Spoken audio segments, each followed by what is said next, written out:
ഇപ്പോൾ ഒരു കോമൺ ആയിട്ട് ഡൗട്ടാണ് സെക്സോളജിസ്റ്റിനെ എപ്പോഴാണ് കൺസൾട്ട് ചെയ്യേണ്ടത്. ആക്ച്വലി പണ്ട് doctor Lisamma Joseph, senior consultant gynaecologist, laparoscopy surgeon, cosmetic gynaecologist and sexologist, Ernakulam medical centre, Kochi.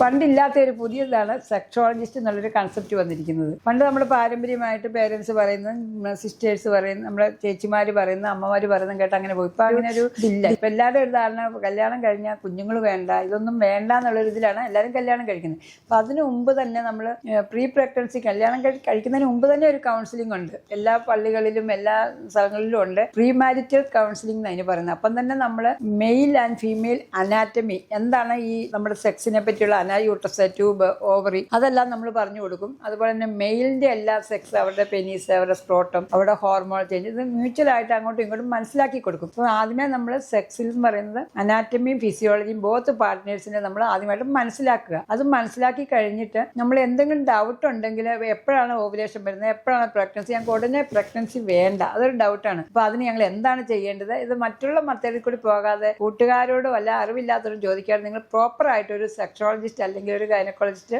അതിന് ആൾക്കാരുണ്ടത്, അവരോട് ചോദിച്ചാണ് മനസ്സിലാക്കേണ്ടത്. ഇപ്പം നമ്മൾ നാച്ചുറലി ഇതെല്ലാം മനസ്സിലാക്കിയിട്ടും സെക്സ് നമുക്ക് പറ്റുന്നില്ലെങ്കിൽ there are so many problems. ഒന്ന് ഫിസിയോളജിക്കലും സൈക്കോളജിക്കലും എമോഷണലും ആയിരിക്കും. അവർക്ക് അങ്ങനത്തെ ഒരു പ്രോബ്ലം ഉണ്ട്, അവരെ കൗൺസിലിംഗ് കൊടുക്കും. പിന്നെ നമ്മളത് മനസ്സിലാക്കി കൊടുക്കും. സെക്സ് എന്ന് പറയുമ്പോൾ നമ്മളവിടെ ദിസ് ആണ് vulva, this is vagina, this is your clitoris, ഇങ്ങനെ ആ സെക്സിൻ്റെ അനാറ്റമി ഞങ്ങൾ പിക്ചർ വെച്ച് തന്നെ മനസ്സിലാക്കി കൊടുക്കും. അല്ലെങ്കിൽ ഞാനിത് സെക്സോളജി കഴിയുമ്പോൾ ഒരു മിറർ വെച്ചിട്ട്, മിറർ അടി പിടിച്ചിട്ട് ഹസ്ബൻഡ് ആൻഡ് വൈഫിനെ ഇത് കാണിച്ചു, these are your normal anatomical positions, ഇവിടെ ടച്ച് ചെയ്യുമ്പോൾ ഫോർമുല ഇങ്ങനെയാണ്, ഇതാണ് നിങ്ങളുടെ ക്ലൈറ്റ്, ഇവിടെ ടച്ച് ചെയ്യുമ്പോഴാണ് സിമുലേഷൻ വരുന്നത്, ഇതാണ് ജി സ്പോട്ട്, ഇതാണ് ഇങ്ങനെ, അതെല്ലാം മനസ്സിലാക്കി കൊടുക്കും. അത് മനസ്സിലാക്കി കൊടുത്തു കഴിയുമ്പോൾ അവർക്ക് തന്നെ ഇതാണ് നിങ്ങളുടെ ഹൈമൻ, ഇവിടെയാണ് പിനിട്രേറ്റ് ചെയ്യേണ്ടത്. അങ്ങനെ മനസ്സിലാക്കി കൊടുത്തിട്ട് പിന്നെയും പറ്റുന്നില്ലെങ്കിൽ അത് നിങ്ങൾ ട്രൈ ചെയ്യുന്നു പറയും. പിന്നെ സെൽഫായിട്ട് വജിനൽ ഡയലറ്റേഷൻ പറയും, ഫിംഗർ ഡയലറ്റേഷൻ ഉണ്ട്. അങ്ങനെ പറ്റിയില്ലെങ്കിൽ നമ്മൾ മെഡിക്കൽ ലൈൻ ഓഫ് ട്രീറ്റ്മെൻറ്റും ഉണ്ട്, സർജിക്കൽ ലൈൻ ഓഫ് ട്രീറ്റ്മെൻറ്റും ഉണ്ട്. ഇപ്പം വജിനിസ്മസ് ആണ്, അതിന് ഇഞ്ചക്ഷൻസ് ഉണ്ട്. നമ്മൾ ആ ഇഞ്ചക്ഷൻ കൊടുത്തിട്ട്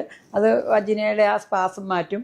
അതുപോലെ തന്നെ ഹൈമനക്ടമി ഉണ്ട്, വജീനൽ ഡയലറ്റേഷൻ, സർജിക്കൽ മെത്തേഡ് ഉണ്ട്. ഇങ്ങനെയെല്ലാം മനസ്സിലാക്കി കൊടുത്ത് കൗൺസിലിംഗ് നടത്തി എനിക്ക് തോന്നുന്നൊരു 50% ആൾക്കാർക്ക് ഇപ്പോൾ ഒരു സെക്സോളജിസ്റ്റിൻ്റെ കൗൺസിലിങ്ങും അവരുടെ അപ്രോച്ചും അവരുടെ നോർമൽ ലൈഫിന് ആവശ്യമാണെന്നാണ് എനിക്കിപ്പോൾ തോന്നുന്നത്.